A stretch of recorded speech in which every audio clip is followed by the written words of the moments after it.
started some 21 years back. Prior to that, I can say I was a very unhealthy person, in the sense that from childhood I had asthma, severe asthma, then slowly recovered around 20s. Yeah, I will take it. I will take it. Give me 2 minutes. Then around 20s again I had similar sickness. About 34, 35, I had a brain stroke. And I had poor vision also, almost like I can't see sometimes at all because of the stroke. Then the medicines I had to take at that time for the stroke gave me rheumatoid arthritis. And finally I decided to take charge. I said, enough of this. And that began the inner journey. So in that sense, disease is a welcome thing, because that's the starting point for us to go inward. Otherwise we always go outward. I was chasing ambition, I was traveling globally.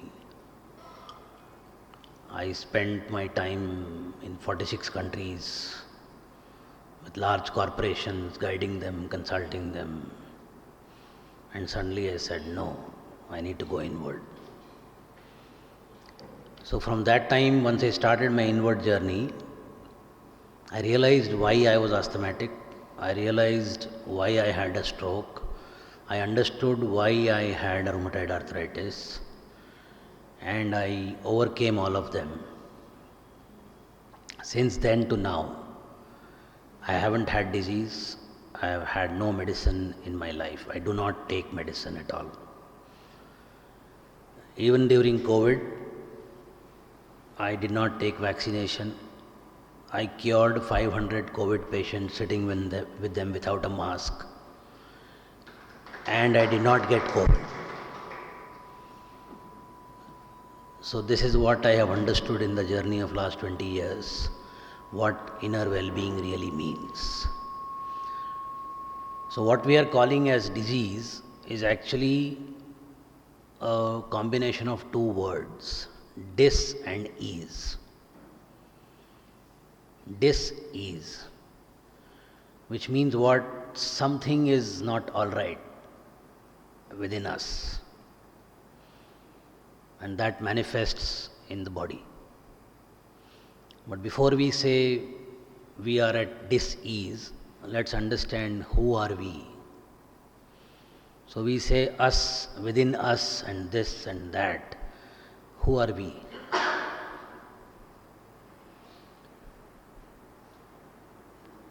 Any answers?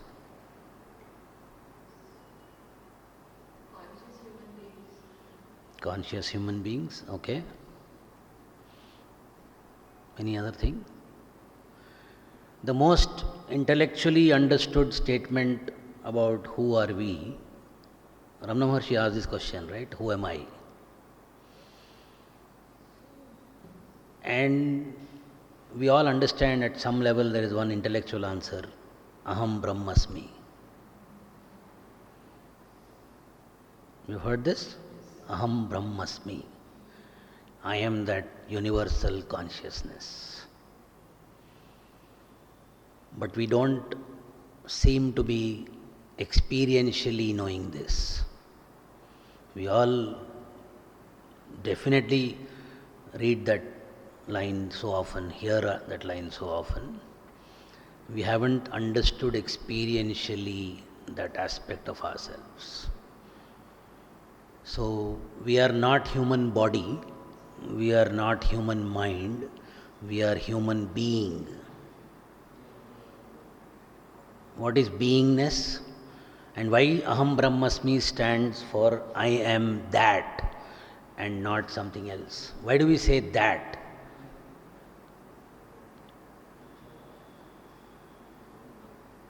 when we talk about consciousness, why do we say as that? Because it has no gender. It has no form. It is formless. From that universal formlessness came the individual consciousness. What do we call that? Soul, Atma, Paramatma, Atma. Do we recognize ourselves as souls?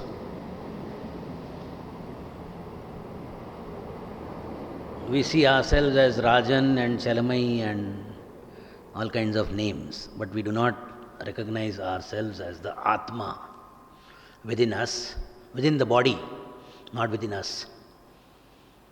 When that Atma goes, this matter drops dead.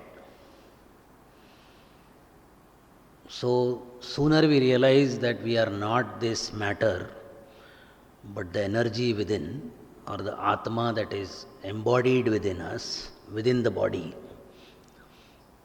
So, we have to be very careful in choosing these words, otherwise, narratives become very easy for including me. I say us and we and me and all that.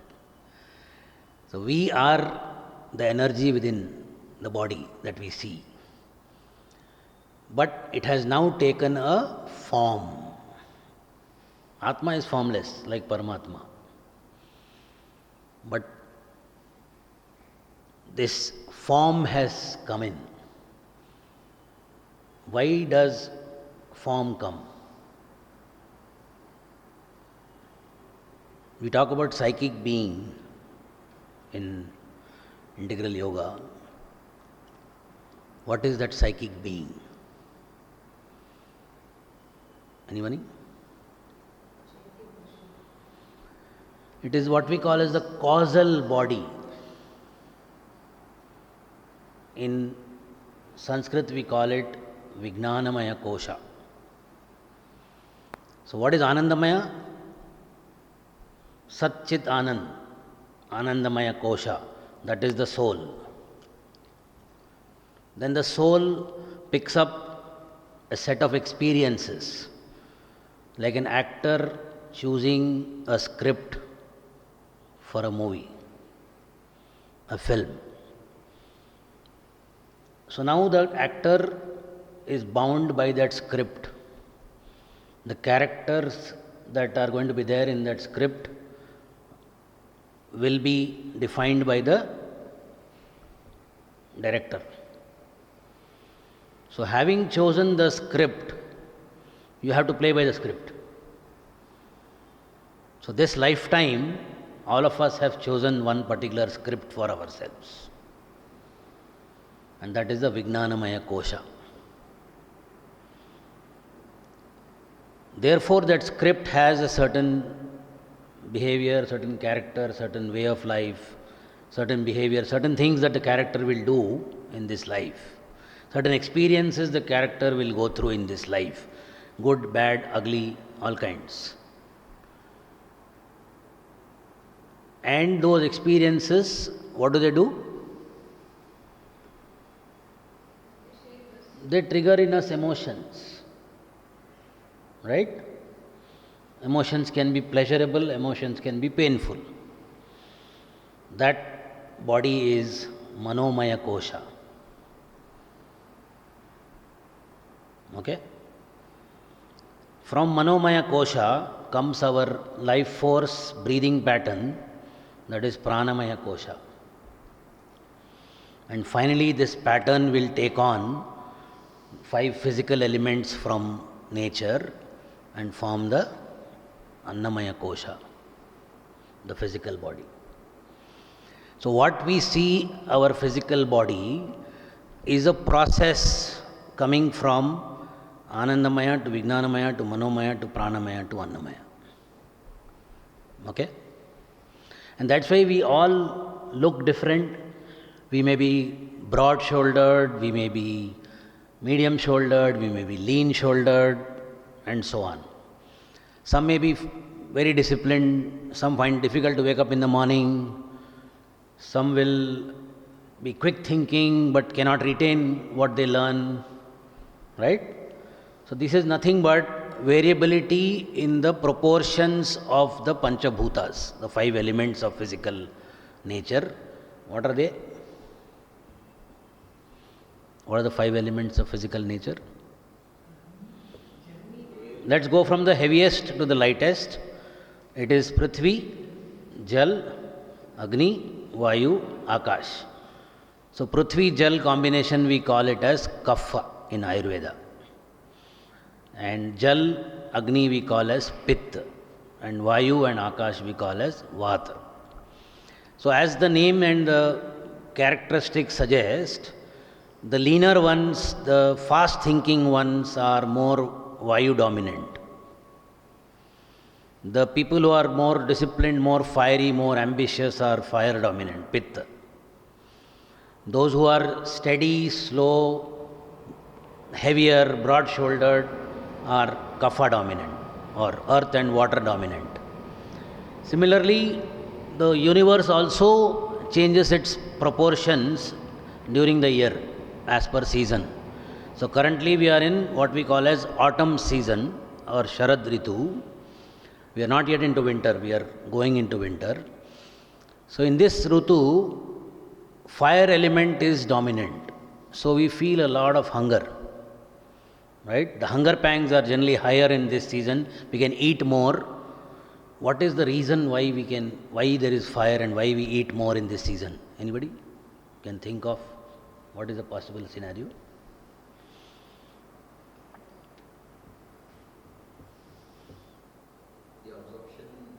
The following season, the winter, the Shishir and will have less availability of food owing to winter. So we eat more now and store fat for the non-availability of food in the coming months. Hibernation, that is the science behind why we have more hunger, why we eat more, and why we store fat for the coming months. So we may have started living in civilizations, concrete jungles, etc., but our bodies still are driven by nature's principles. That doesn't change. Therefore, this season is about a lot of eating and a lot of fire. And as we enter the winter, the fire will come down and you will store it for another 2 months before Sankranti comes, and then you start shedding. Okay? So this is how season works. So now somebody who is Pitta dominant person will have more hunger pangs because already he is Pitta and there is Pitta effect of the weather also. Somebody who is Kapha, who is not really hungry most of the time, will also feel hunger pangs during this season. Vata, who is not at all feeling anything, will also feel hunger pangs during this season. Okay? So this is what we have to understand. Beings of nature are controlled by nature and behave by the principles of nature. So we adapt as per nature. So now having taken the form, I'll move there.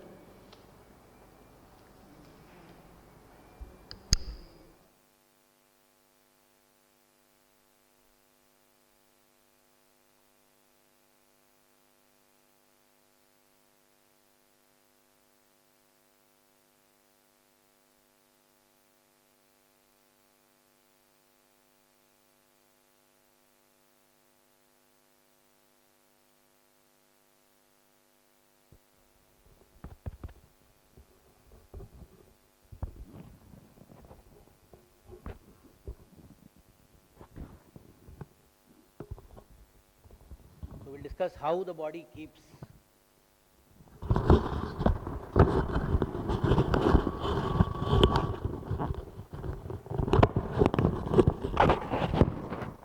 okay.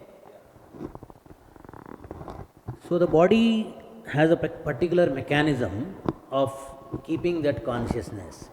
But before we understand how the body keeps consciousness, let's understand what happens when the formless takes form. So now we are, instead of infinite, finite, limited. So in this limitation, what are our four fundamental needs? As a limited body, what is our four fundamental needs, which are not true for the conscious being? Breathing, what does it signify? Life, which means survival. So, first fundamental need of limited bodies is I want to survive. The being knows it is eternal, the body wants to be eternal. We want to be immortal in current form, right? So, first fundamental need is survival. But we have seen people dying, right? Therefore, now we want to survive secondarily. That secondary survival means is procreation. If I can't survive forever, I will survive through my name. My name comes from my children, therefore I want to have children. So, survival procreation is first fundamental need. Therefore, I want to protect myself.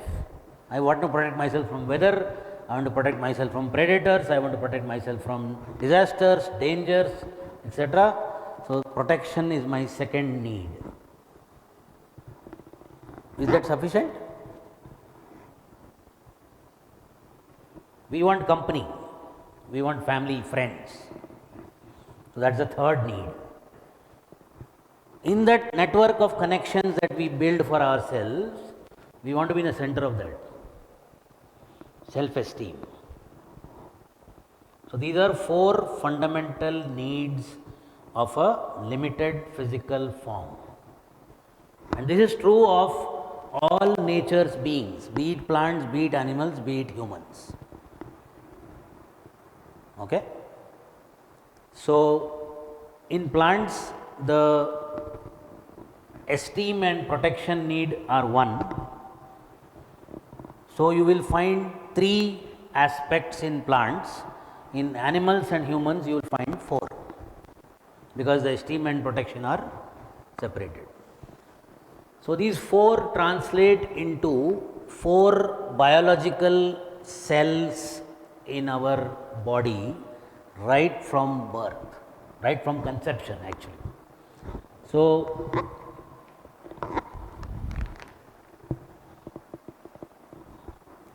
when we are conceived as this single cell has the physical aspects, the mental aspects, the emotional aspects, the spirit, everything is here. Now it divides as per these four needs that we have, or three in case of plants. One related to survival, one related to procreation, survival, procreation, protection and esteem are common for plants, and connections. So, you take a plant cutting, you will find three layers in the plant, as they appear as three concentric circles. We call the inner layer endoderm, the medium layer as mesoderm, and outer layer is ectoderm. In human beings, in animals, the second layer again divides into two, dealing with protection and dealing with esteem. So, our body constitutes of these four fundamental cells that are formed around the 28th week of pregnancy, 4th week of pregnancy, 28th day. 0 day, 14th day, 28th day, 1, 2, 3, 4. This cell goes on to make lot of tissues dealing with survival and procreation. This cell goes on to make the tissues connected to protection of the being. This cell goes on to make tissues related to stability and structure of the body, which corresponds to esteem. And this cell goes on to make tissues related to connections with other people. Okay? So, an example you can give of this type of tissue, survival related.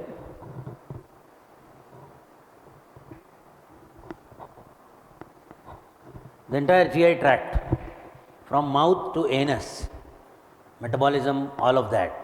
So, they are all part of this layer. We call it as endodermal tissues. This is called old mesoderm, old as in survival related, old brain. Esteem is more of new mesoderm, new as in cognitive conscious, not just survival. And this is ectoderm, higher consciousness, what human beings are capable as thinking, conscious, feeling beings. So, how do we connect with people other than ourselves? Sense of touch. So, skin is the ectodermal tissue. What gives us stability, structure? Muscles, bones, new mesodermal tissues. The inner skin is a protection for all the organs. Epidermis is outer skin, dermis is inner skin. Then there is special protection for the heart. We call it pericardium, outer cardium, heart. Similarly, you have lung protection, pleura. Then you have peritoneum, which is the protection for the abdominal organs. All these are part of protection. And like I said, all organs related to survival, food, water, air, these are all endodermal organs of survival. Procreation, of course, uterus and prostate. This is how the body is formed.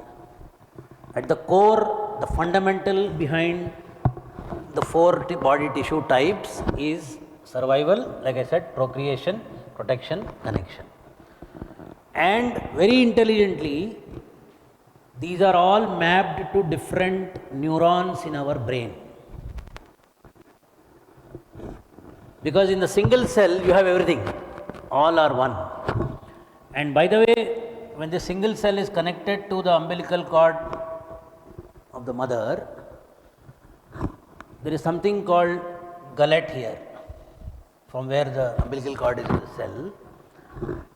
The food comes in, enters the right side, gets digested, goes out of the left side, again back to the mother.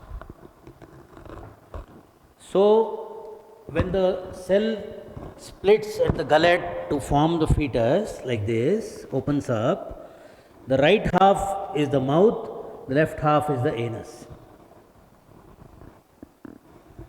Okay? So, when it comes to the brain, which is again beautifully designed into four parts, the first part we call as the brain stem. This is connecting to the spinal cord. This controls this organs, endodermal organs. So, there are neurons in the brain stem which are communicating with through the nerves in the endodermal layers.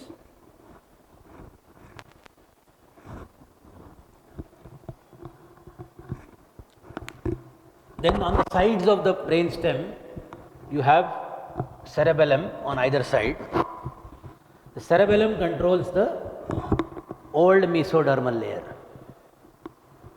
Then there is something called medulla which goes right in the middle of the skull like that. That controls the new mesodermal layer.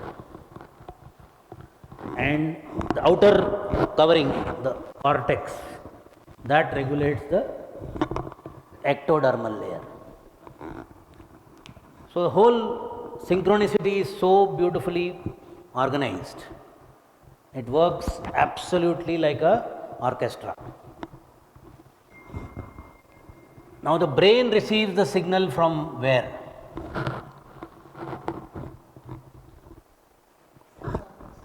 Brain is controlling the sense organs, brain is controlling the body.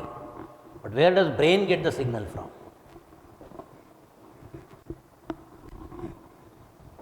From the being.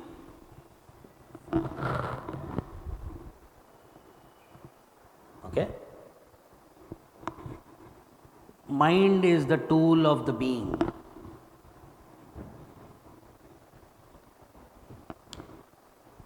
So mind says, I want to eat. The brain tells the stomach, you make hormone ghrelin. Now you feel the hunger. Now you reach out to food, for which you have to move your hand. So a lot of coordination is happening consciously by that one input from the mind, I want to eat. Okay? So there is a conscious instruction from the mind to the brain and from the brain to the body. Similar to how a computer works or a phone works, we have an operating system, we have the chip, the controller, and we have the screen, the apps which are working through the controller. So the software, the microcontroller and the keyboard, screen, etc. This is how the body is organized. Now, when everything is functioning normal, then you have, let's say, some bug, some virus where the program goes wrong. Then the chip will receive unconscious instruction, and from that unconscious instruction something unconscious happens. That is dis-ease. Now I want to move my hand, I am moving it consciously. Sometimes my hand can move like this unconsciously. What do we call such things? What disease? Parkinson. Parkinson simply means I have involuntary movement. This is voluntary movement. Why is involuntary movement happening? And how does the medical science treats it? So there is a neurotransmitter in the brain called dopamine, which makes this involuntary movement when it is not sufficient. When dopamine goes low, there is involuntary movement. When dopamine is high, there is voluntary movement.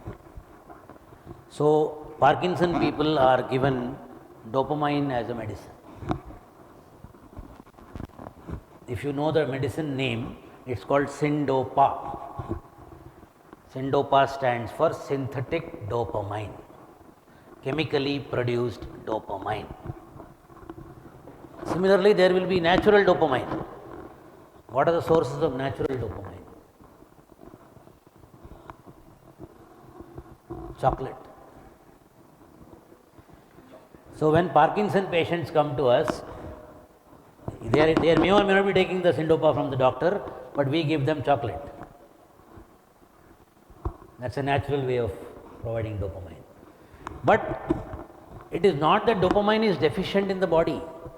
Dopamine has been switched off by the brain. Why is it switched off? Because the mind says, I want to move. And why is the mind saying I want to move? Because the mind is feeling stuck. I am stuck, therefore I want to move. Now the brain says, okay, they want to move, they are unable to move. Reduce dopamine, so I will move. That involuntary movement is, I feel stuck in life and I want to move. Okay? So Parkinson people are stuck in their life somewhere. Which part is involuntary moving? will tell us what they are stuck in. Okay? So, mind those 4 needs. So, ideally we want all the 4 needs to be there all the time. Survival, procreation, protection, connections, self-esteem. But does life guarantee that always? No. So, we do face distress on account of any of these things. Maybe one, maybe two, maybe all. That depends on the situation. So, the moment we face a distress in regard to survival or procreation, the moment we face distress in regard to protection, the moment we face distress in regard to self-esteem, the moment we face distress in regard to connections, our mind is programmed to react in a certain way. That programming is embedded in our brain, and brain automatically goes into functioning that way. Okay? So, now let us say we want to fight something or run from somewhere, fight or flight as we call it. What do we need to fight or to run? We need energy. Very good. Energy comes from where? Glucose. Body gets its energy from glucose. So, if we need more glucose because we are fighting or running, what will the brain do? What will the brain do to get you more glucose? What regulates glucose in our blood body? Insulin. So, brain deliberately switches off insulin so that you will get more glucose. Now, what do we call ourselves? Diabetic.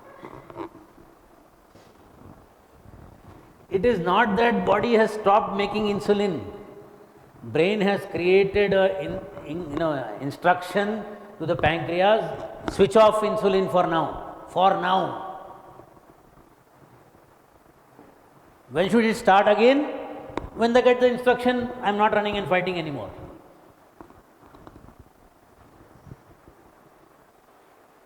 When I do not give the instruction I am running and fighting, the brain will switch on insulin again. Now, the problem with medicine practitioners is, and it's not the doctor, it is a system,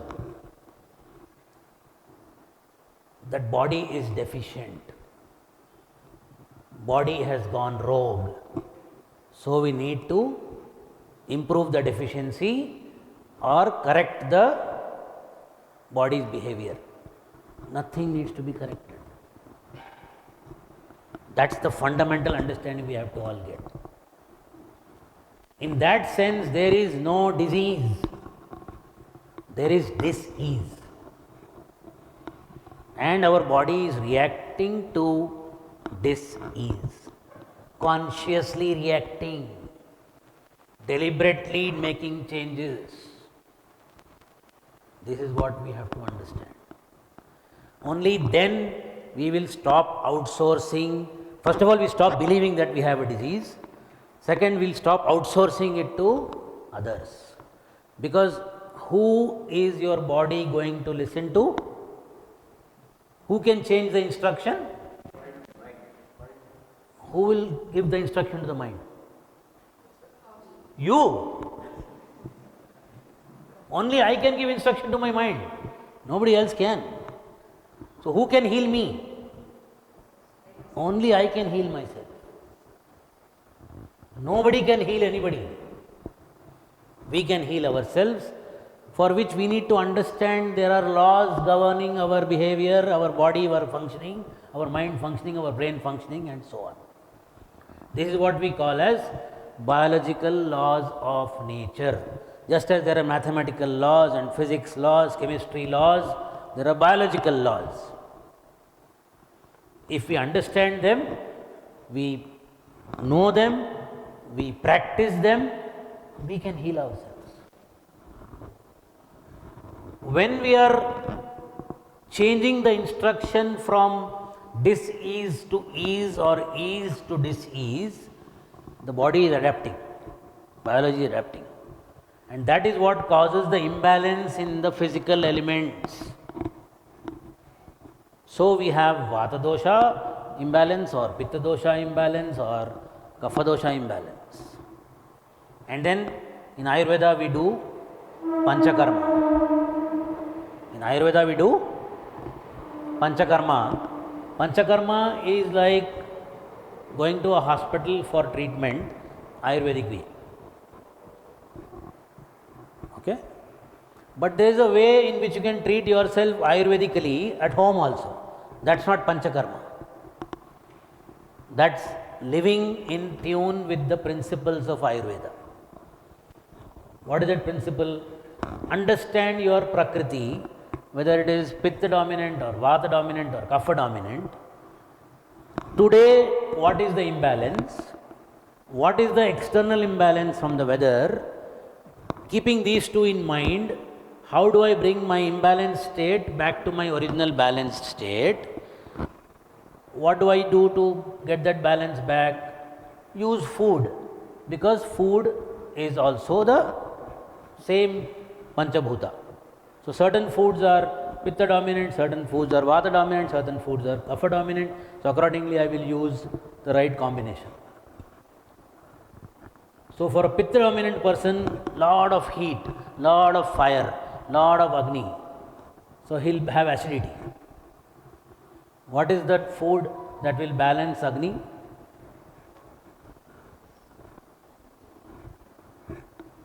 What food will balance Agni? No. Buttermilk? No. Ghee. For people who have acidity, ghee is the best remedy. Similarly, for Kapha, honey is the best remedy. For Vata, oil is the best remedy.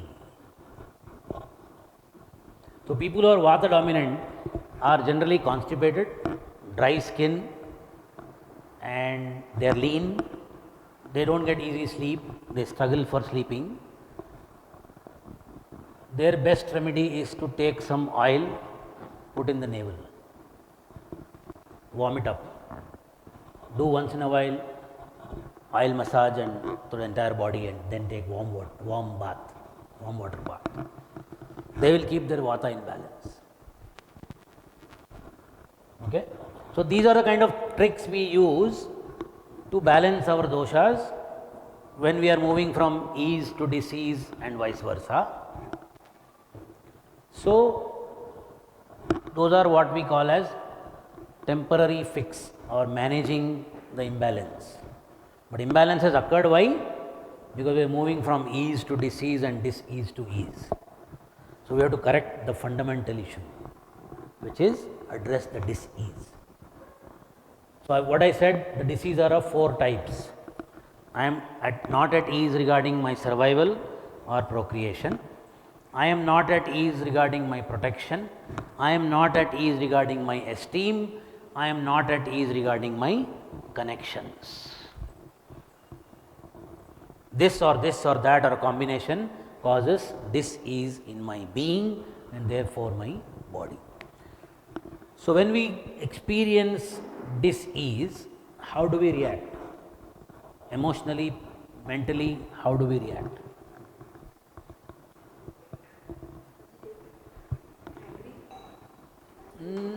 We get agitated, yes. So, what happens internally? Heart rate shoots up, blood pressure shoots up, we are in compulsive thinking mode. So, we don't think of food and all, so loss of appetite. If there is loss of appetite, obviously there will be no output coming in, so the constipation. And because the entire blood is rushing to the head, the extremities feel cold. Hands and feet are cold to touch. So these are indications that we are in distress. Your heart rate is not normal, BP is up, constipation, insomnia, lack of appetite, hands and feet cold, frequent urination, it indicates we are having some stress related to any of those 4 areas of life. Okay? Now, a lot of people put on weight around the abdomen. What is the reason for putting on weight? Sitting. Not true.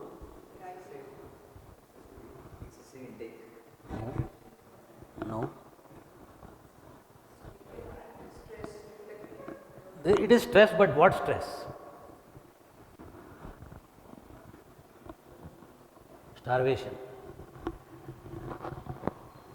Starvation. Remember, we started by saying this whole season we eat a lot of food so that we can store food for the next season where you will not get food. So, it is a preparation for uncertainty of the future. So, the reason we put on weight around the abdomen is because we store fat. Fat is a mechanism of ensuring us survive when we will not get food. So, the fat storage happens in the liver. Therefore, we have what is called as fatty liver. And today 9 out of 10 people have fatty liver.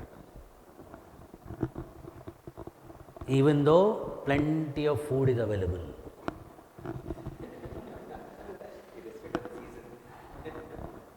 Fridge में food है, supermarket में food है, Swiggy में 10 minute में आएगा, yet we have starvation. So now food is physical level for animals or for a hunter gatherer in the jungle, relevant for starvation. But for human beings who have organized themselves properly, starvation also involves lack of money. Feeling of lack of money, not lack of money. That's why you will find money also is very fat. It is not money, it is not lack of money, it is feeling of lack of money. Now, Ambani can neither have lack of money nor can have a feeling of lack of money because he spent 6,000 crores in his wedding. So, there must be some more lack of love.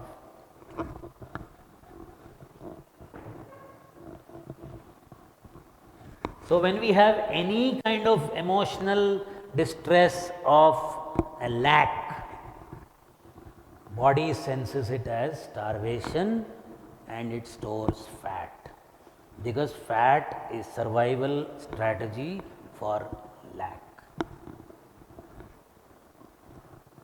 Got it? So, people who are obese are not because they are eating more or they are not exercising, they are sitting, they are not moving. You can do that. All that you do, you may get 20% result. 80% is on account of starvation. Similarly, fat is only stored here, but you may have fat overall. Here also, here also. What is that? There are no fat cells here, but you still have fat there. What is that?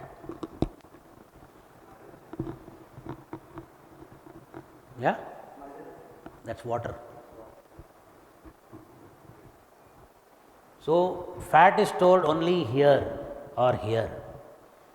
Water is stored everywhere. So, the second reason why we put on weight is water retention. What is our first experience of water as a life? As a life, when do we experience water for the first time? In the womb. Mother's womb is water. That womb water is nothing but sea water. Life begins in the ocean. Life began in the ocean. Our life also begins in the ocean. So, oceanic sea water is the first experience we have with water. And we are very comfortably floating inside. Therefore, when we are thrown out of the womb, we cry. We cry at birth because we are thrown out of comfort of the mother's womb.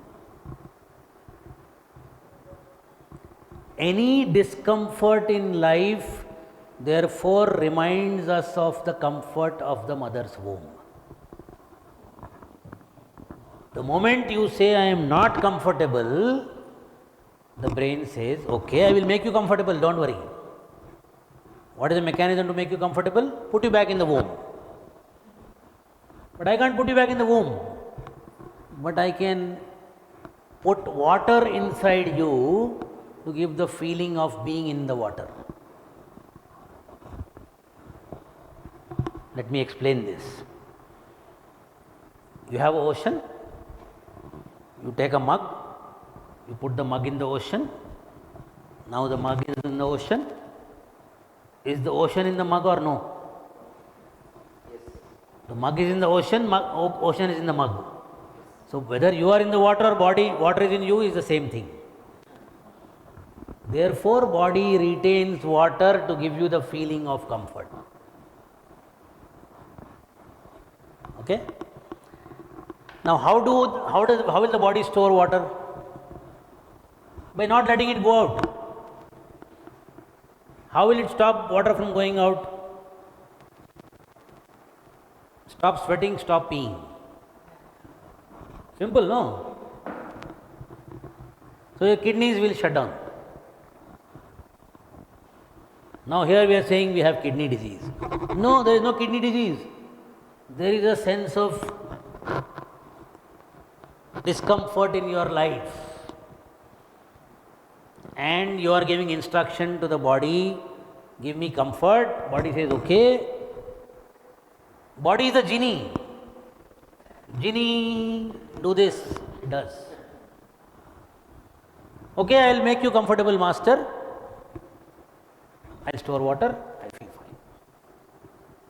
The moment there is water, you feel relaxed mentally, though your body may be feeling like bloated, obese, you are not urinating, kidney is stopping functioning, so I go and start dialysis, treatment, this, that. No, nothing is needed. All you need is, what am I stressed about? What am I feeling not comfortable about? Therefore, resolve that, body will release the water. Just 2 weeks back, I had a patient. She is an Ayurvedic doctor. She delivered a baby and suddenly stopped feeling the sensation to pee. And 3 weeks, no pee is coming out, no sensation of peeing is happening also. And that is a dangerous scenario, right? You can't store pee for that long in the body. So the medical system will provide 2 catheters, get the pee out in the bag. That's an emergency requirement, yes, needed for the time being. But why is the body not peeing?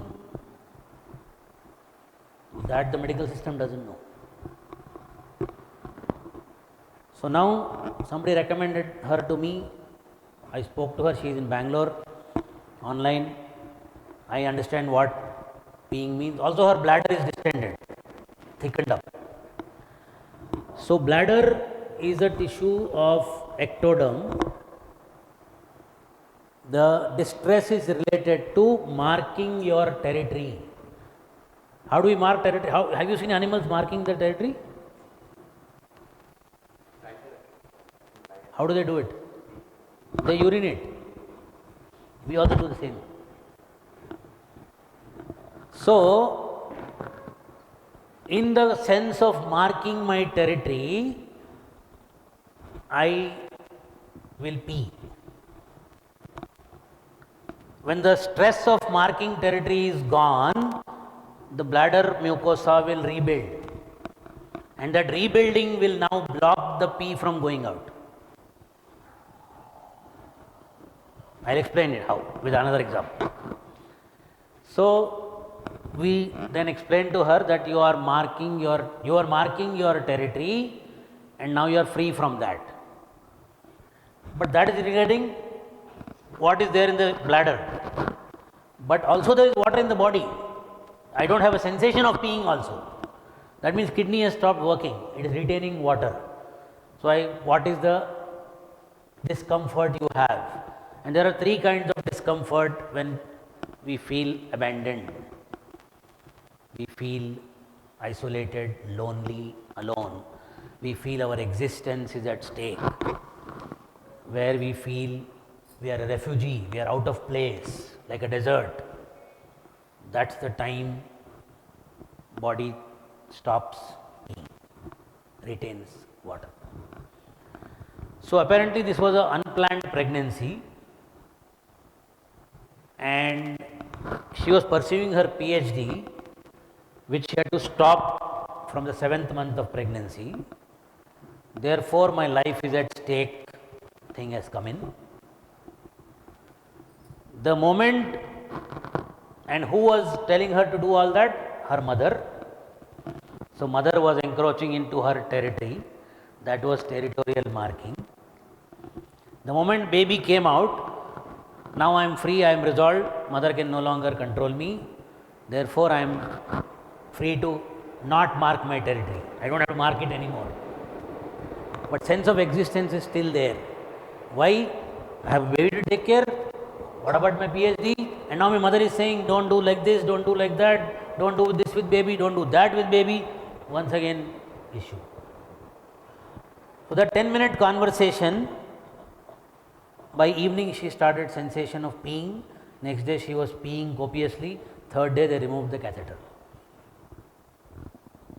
That's the power of taking responsibility to heal yourself.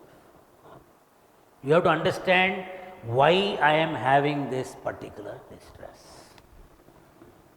So it comes to the fundamental law of nature, which is there is no disease. Nothing needs to be cured, nothing needs to be treated, it needs to be healed. Healing is not the same as treatment. Healing is done by yourself. Treatment can be done by anybody. You have to heal yourself. What do we heal ourselves from? From distress, from trauma that we are experiencing right now. So this is the first and foremost fundamental law of biological law of nature. And what kind of distress we will experience in this life is also pre-decided. Who decides that?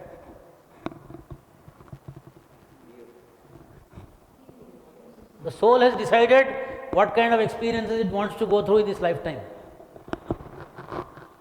But the moment it has forgotten that I am the soul, I am identifying myself with the body or limited identity, we call it ahankar or ego. Therefore, we experience what we experience and what we decided to experience as distress.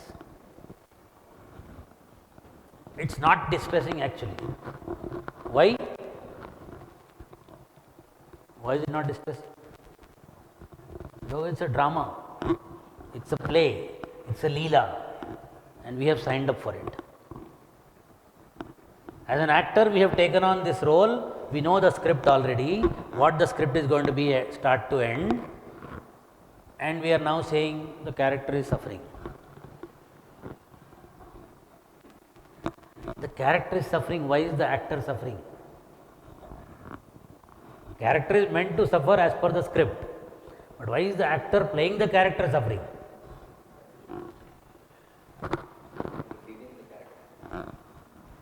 So create the distance between your body and yourself. That's the first step in healing process.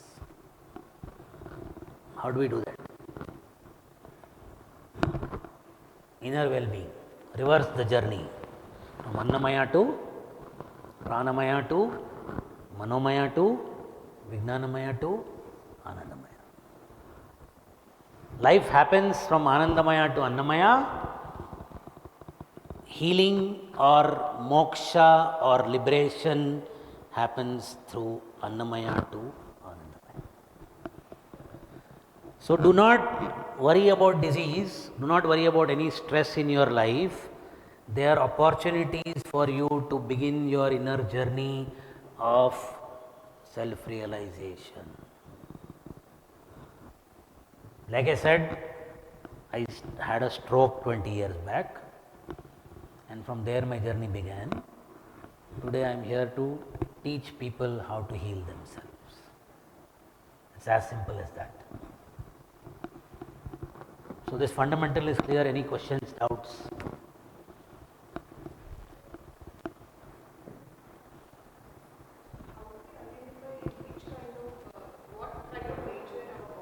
What kind of? Okay. In the olden days, they used to do this Nadi Pariksha. Okay. So this is the finger with which you check your Vata dosha. This is your Pitta dosha. This is your Kapha dosha.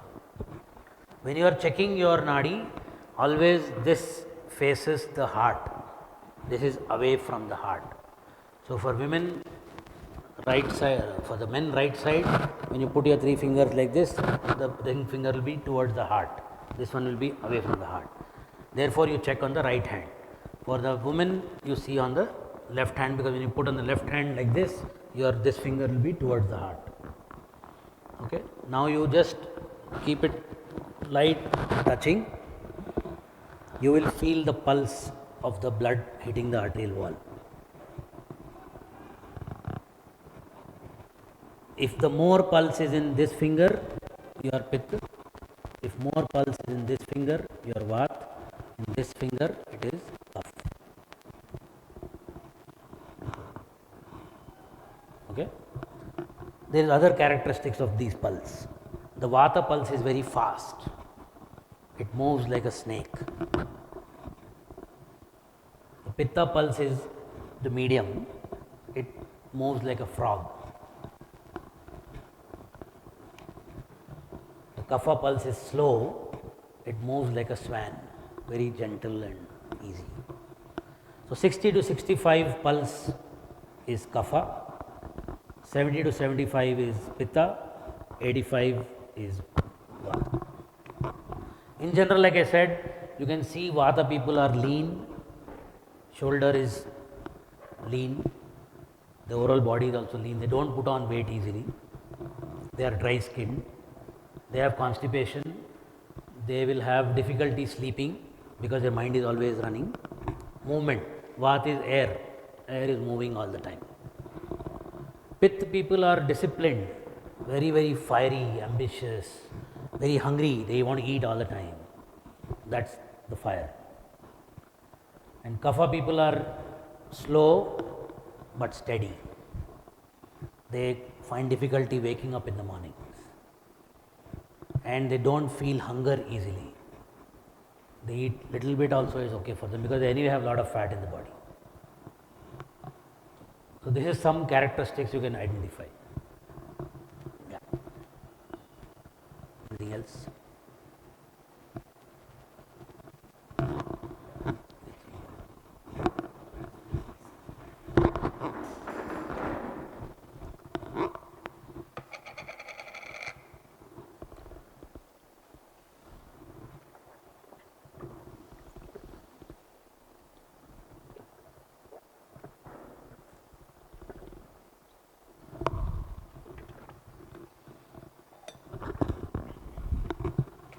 Yeah, any other question?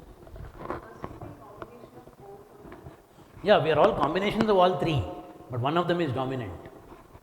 So should we try to change from one to another? You can't change, that's For this life, you are that. But you do have imbalances. That means, as per season or as per certain conditions that you have going through, then, for example, if I face starvation in my life, I would like to then keep the storage of water and fat. Then automatically kapha has gone up. But that doesn't mean it's my nature. For the moment, I am experiencing uncertainty, so I am storing fat. So therefore, my body shows kapha imbalance. But my original prakriti remains what it is.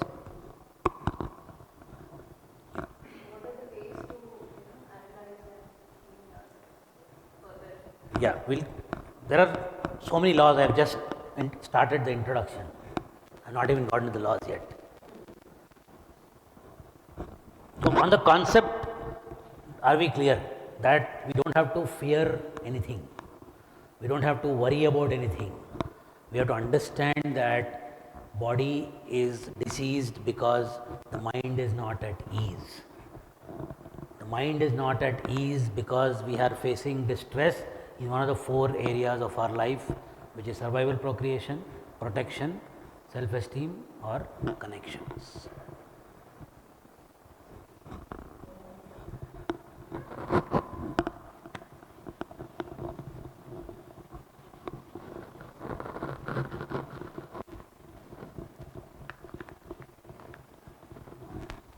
So, like the bladder, I will give you another example.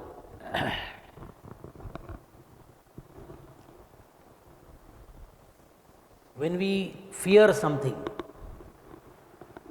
what do we go through? There's an experience in the body. Breathe fast. Very good. Because ultimate fear is fear of dying. And the difference between life and death is breath. So, at the instance that fear comes, we start breathing fast. So, that means what? More air has to go inside the body. Is there a mechanism, is there a vacuum pump that the body can suddenly have where it can suck more air from the atmosphere? No. So, what does the body do? How do I get more air? How do you get the air? What is the mechanism? So, in the body, from the nose or the mouth, you have a connection to the lung. What is it called?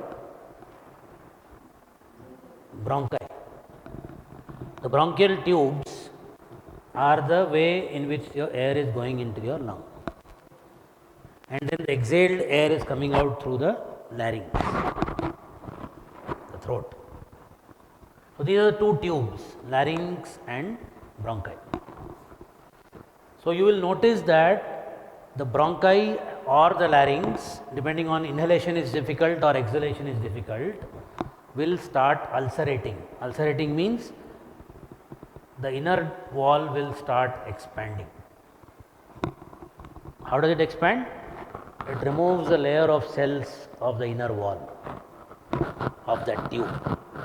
The bronchial tube or the laryngeal tube, inner cells are removed to expand the inner diameter, so more air can come in. That is how the body's mechanism is. Okay? Now you got the more air. Now you feel fine, the fear is resolved, you are normal again. What the body should do? It has to come back to normal breathing. So, which means what? The inner diameter has to come back to its normal state. So, the cells have to be added back. So, the body is adding the cells. And this addition of cells is done by bacteria. Done by bacteria. Now the cell is adding up, bacteria is acting there is water there because it is mucus and the air is moving in and out. So, when the movement of air is dampened because of the cell build-up that is happening, what happens? When a moving air faces a resistance, what happens? Like let us say a paper you keep below the fan, what happens? The paper will make a fluttering sound. That is cough. The resistance to the air movement because of the buildup of the cells is the cough. So, if you have a cough in the throat or a cough in the chest, it means you have resolved some fear.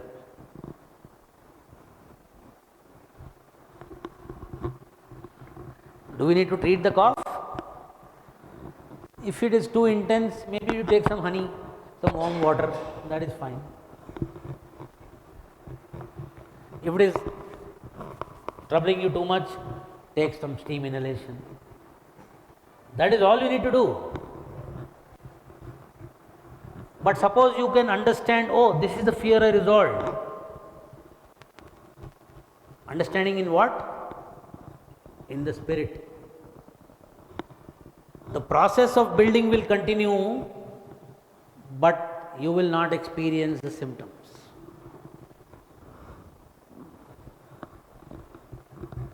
Because who is really feeling the cough?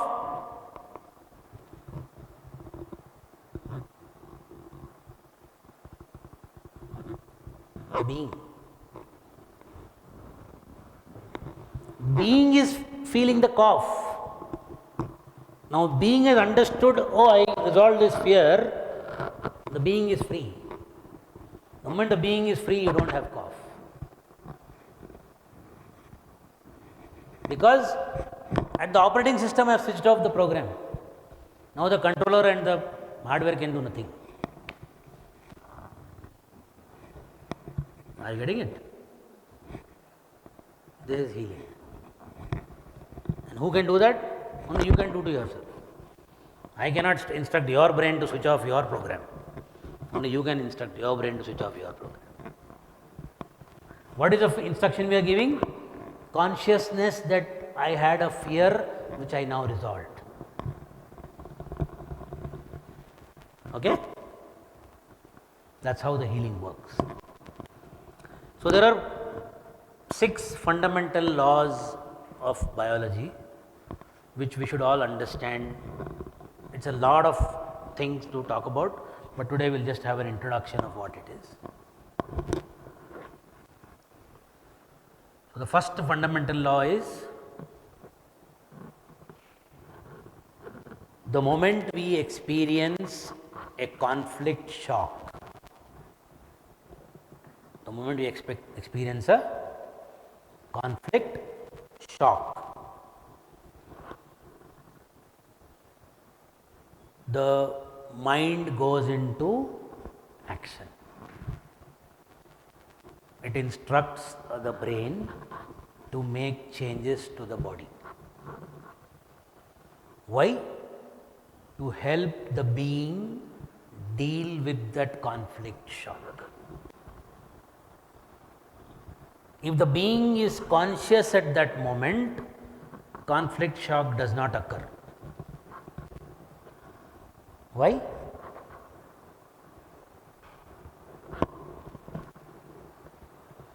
Why there is no conflict shock when you are conscious? No, because you are already signed up for that program, you are only playing it.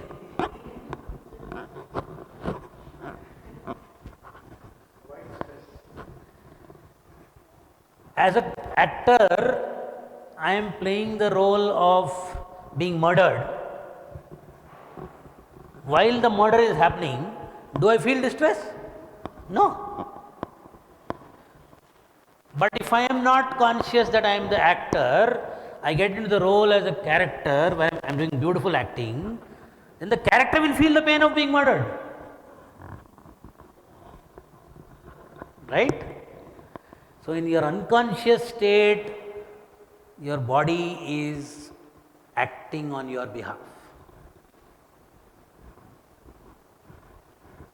In your conscious state, the body does not have to do anything. So, when we are not conscious, we experience a conflict shock, we react bodily. What is a conflict shock? It's a life event, it's a life event which is unexpected. It has thrown us off balance because it suddenly comes. We are shocked. We didn't expect that. It is traumatizing. It is hurting. It is hurting my emotion. And I feel isolated. I don't like to talk about it to anyone. Why? Maybe they'll judge me. Maybe they'll say I'm overreacting. Maybe the person with whom I am having the conflict is right there, I can't even express it to them. So, I keep it within me. Unresolved, unexpressed, emotional hurt. Can I live like that? Can I live like that? No. So, the body has to deal with it. That adaptation is what we are calling as disease.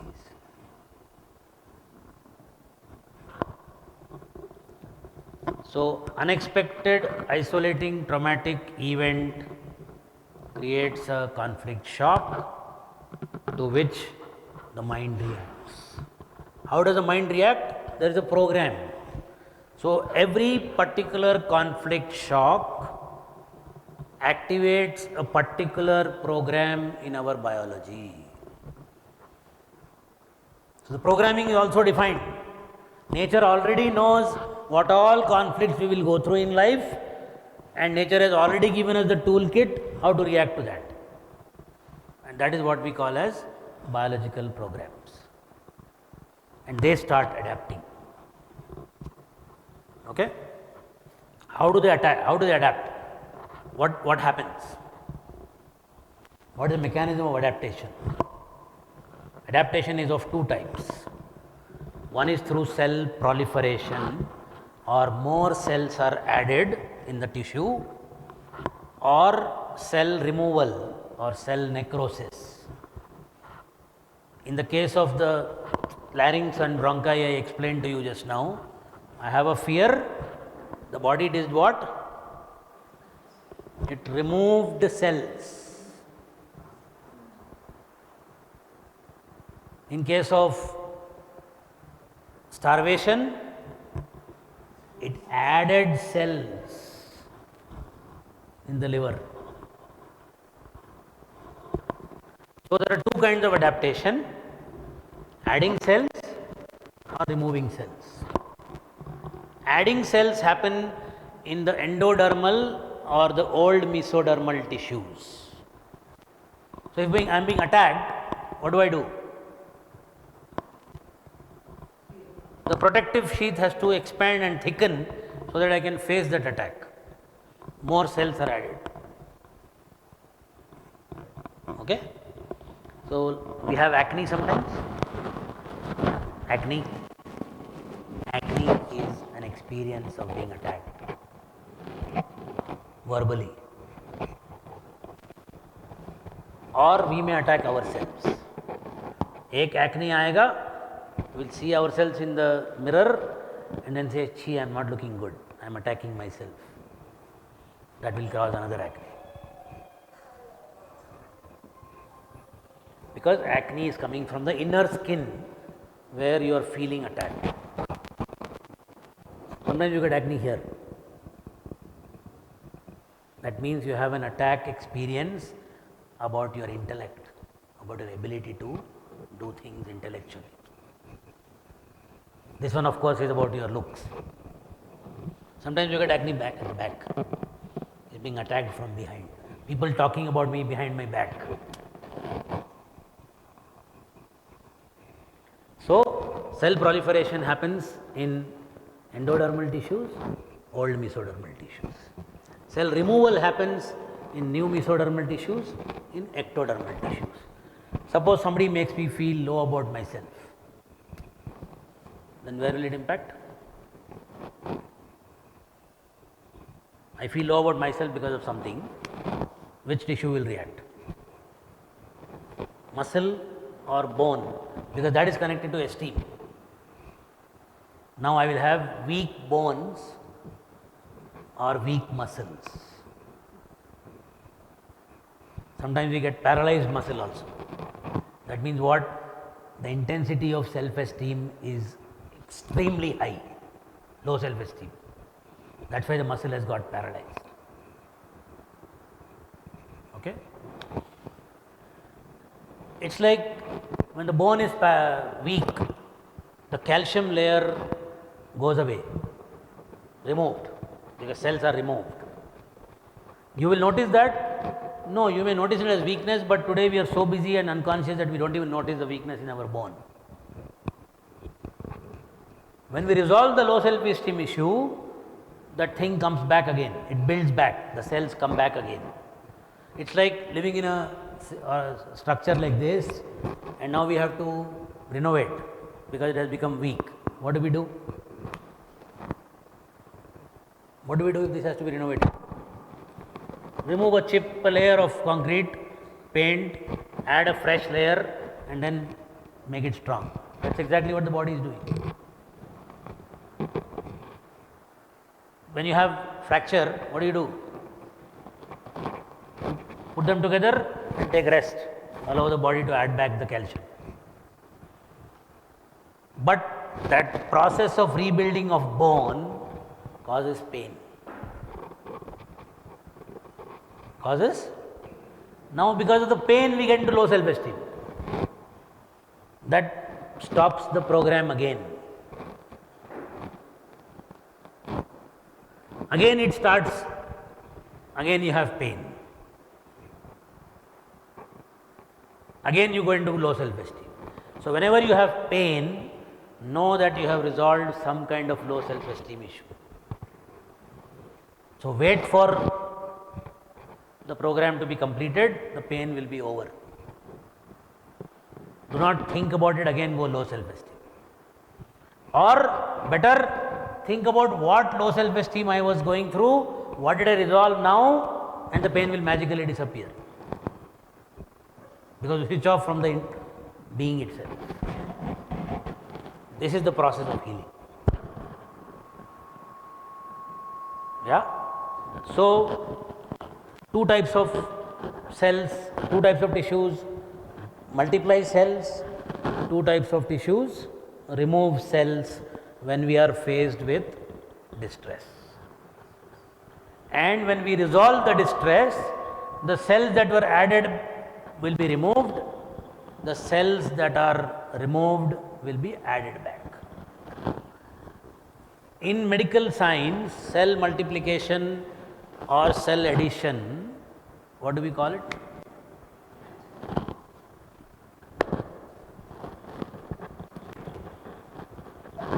So cancer is a term given by medical world for cell proliferation or cell addition. Therefore, first fundamental, do not be afraid of the word cancer. The best way to heal from cancer is not to be fearful of cancer. Body is not causing disease to make you die, it is doing deliberately some action to help you deal with a situation in your life.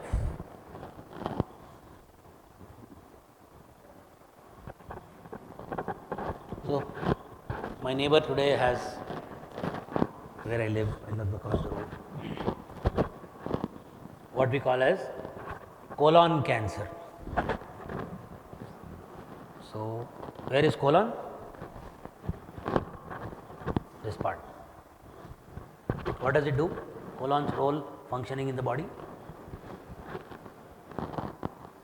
What is colon's role? What is function of the colon in the body? Absorb nutrition and throw out waste.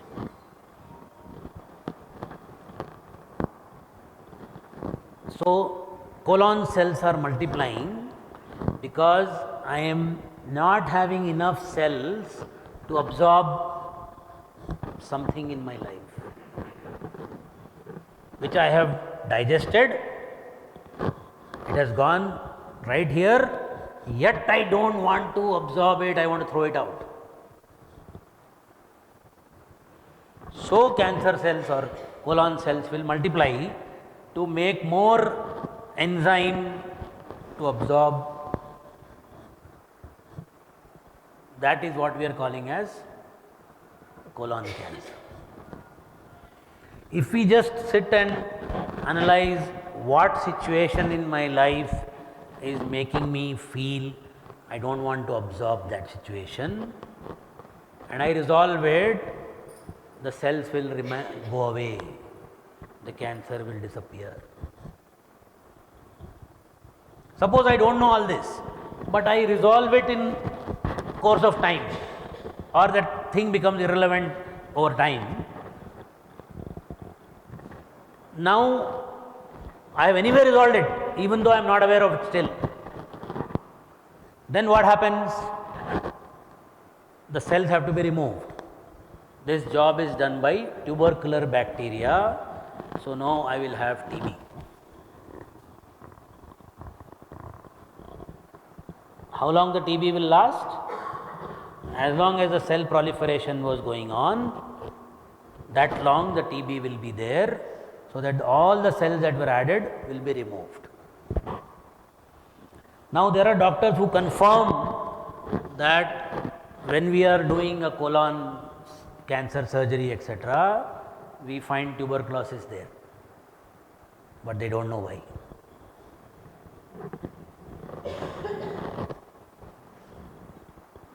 Body's mechanism of dealing with that so-called cancer is TB.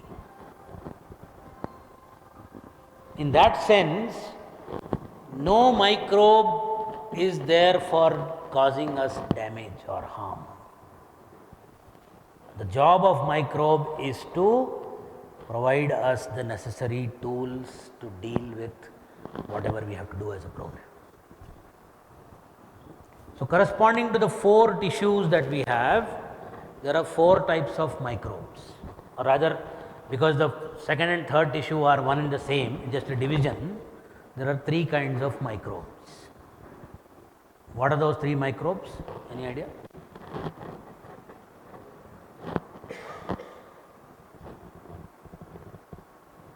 Fungus, we can see with naked eye, because the fungus size is 100 microns or more. Bacteria, can we see bacteria? Not with naked eye, but under microscope we can, because they are 10 microns or so. Virus, can we see virus? We can't see virus through naked eye. We can't see virus under a microscope also, because they are less than micron. What are viruses? What are viruses? They are proteins of our DNA.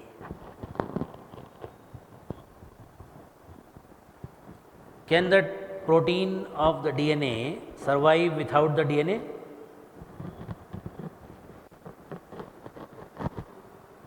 So when you take out the virus from the body, it's instantaneously dead. So in that sense, we can never isolate a live virus. We can isolate virus.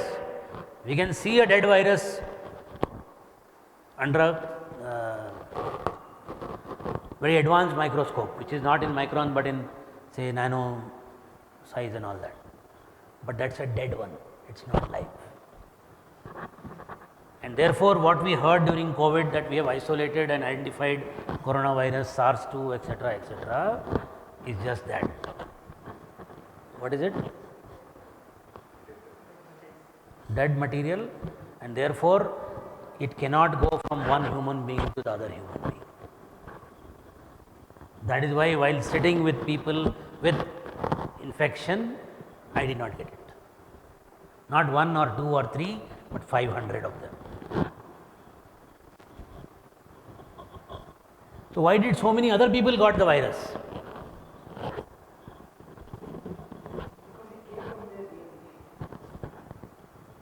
All of them were fearful. So the fear was created through the media. Those who fell for the fear got the virus. those who did not fall for the fear did not get the virus. That's why, though we called COVID a pandemic, data says that only 3% of the people in the world had the infection. So, technically, do we call 3% infection as pandemic? No. That's how we play with the narratives. That way, we have more diabetic patients than corona patients. But we don't call diabetes as pandemic. So, fear came. When we resolved the fear, after 7 days, we got infection, and then it lasted for another 7 days. 14 days was the cycle of COVID.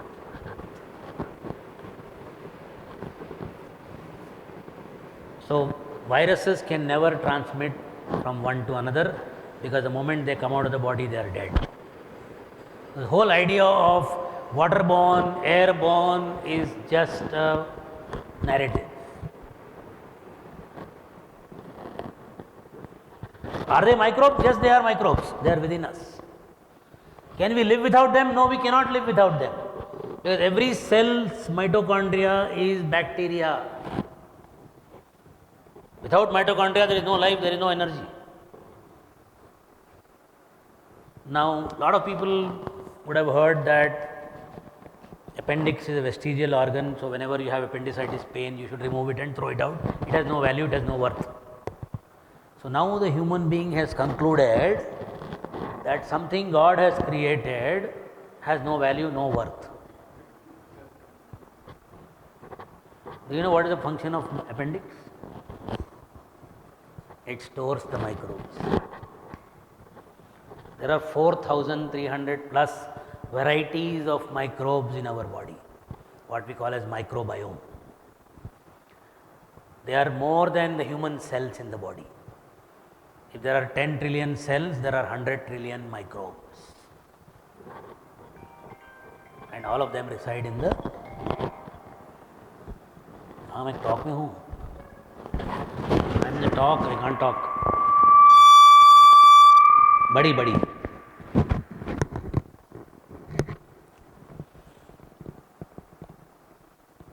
Without microbes, we cannot live. So, microbes are not our enemies, they are our friends.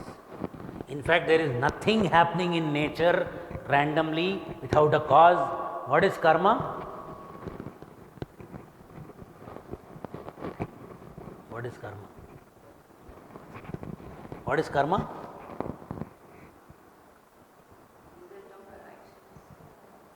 Karma, as we understand socially, the way we use that word is reward and punishment.